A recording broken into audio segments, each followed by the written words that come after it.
Assalomu alaykum hurmatli kuzatuvchilar. O'zbekiston Garjanosining navbatdagi 40 kilovatli uzoq yonuvchi ko'mir kotelimizni yasayapmiz. Buyurtmaga asosan ichki holati bo'yicha o'zgarish holati kiritildi. Bundan oldingi modelimizda kolosniklarimiz, trubchатый kolosniklarimiz yonbosh ko'rinishda qo'yilgan edi. Buyurtmaga asosan bu kotelimizda demak uzunasiga qo'yildi. Yana bitta eshik holati mavjud qilindi bu tarafdan tozalash uchun, ya'ni shlaklarni olish uchun. Pastidan kul olish uchun eshigi bo'ladi.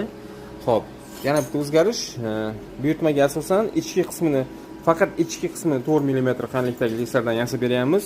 Ustki qismini 3 mm qanlikdagi lislardan yasalyapti.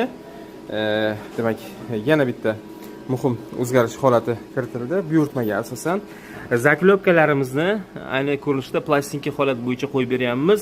Ya'ni kim ichki teplobmeniklarimizda ko'rinmaslik holati bo'yicha, ya'ni ko'rinmasin degan buyurtma qabul qildik. Bundan oldingi modellarimizda demak zaklopkalarimiz har ikki tarafdan chiqib turgan holat bo'yicha svarkalanardi.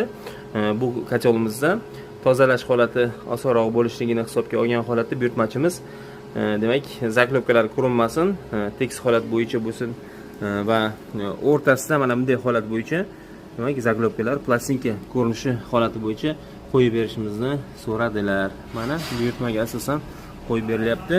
Kotelimizda ichki korpus qalinligi mana barmoqqa nisbatan ko'rishingiz mumkin. 4 mm qalinlikdagi lislardan yasab taqdim qilinmoqda.